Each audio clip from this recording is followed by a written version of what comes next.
జనసేన కాపు party అయ్యుడిని కాపులకి ఇవ్వట్లేదేంటి అని అడగలేదు ఎవరు కూడా.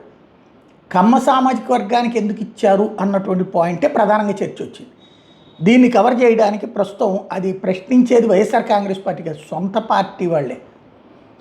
ఆ విషయం పక్కన పెట్టడం కోసం ఒక కొత్త ప్రచారం తెర మీద తీసుకొచ్చారు. 2014 నుండి 24 వరకు వైసీపీ తరఫున రాజ్యసభకు ఎన్నికైన వాళ్ళు 2016లో విజయసాయిరెడ్డి కాపు కాదు, వేమిరెడ్డి ప్రభాకర్ రెడ్డి కాపు కాదు, పిల్లి సుభాష్ చంద్రబోస్ కాపు కాదు, 2020లో మోపిదేవి వెంకటరమణ, ఆళ్ల అయోధ్యరామరెడ్డి పరిమళనత్వాన్ని వాళ్ళ నాన్నగారి చావుకు కారణమైన రిలయన్స్ నుండి.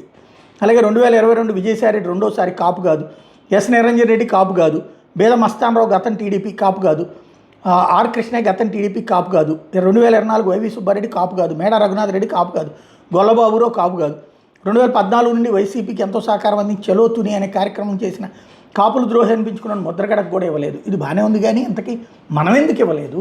వాళ్ళు ఏం కాపులకి ఇస్తానని చెప్పలేదు కదా, రెడ్లకి ఇచ్చుకున్నారే వాళ్ళు. అలాగే తెలుగుదేశంకి అమ్మకి ఇచ్చుకున్నదే. కాకపోతే అదే వర్గానికి మనం ఎందుకు ఇచ్చుకున్నారు? సరే, కులాల ప్రస్తావన చేయొద్దు, మరి మనం ఎందుకు కులాల ప్రస్తావన చేస్తున్నాం ఇక్కడ? రెండవది, ఇప్పుడు రాయలసీమలో కానీ రెడ్లనే కాపులు అంటారు వాళ్ళ సర్టిఫికెట్లో. ఆ లెక్కనైతే కాపులకి ఇచ్చినట్టే. ఇది ఇంతకుముందే తులసిరెడ్డి చెప్పింది, కానీ అనేక మంది చెప్పుకొచ్చినటువంటిదే. ఇంకొక వైపున ఇక్కడే ఈ లిస్టులోనే బయటపడినటువంటిది పిల్లి సుభాష్ చంద్రబోస్ ఎవరు? అదేదో కాపు అంటారు కదా, మున్నూరు కాపు ఏదో అంటారు కదా, వాళ్ళకి ఆ 7 వర్గాల్లో ఒకటి ఉన్నది కదా ఆయన. మోపిదేవి వెంకటరమణ బీసీ సామాజిక వర్గం, మత్స్యకార సామాజిక వర్గం.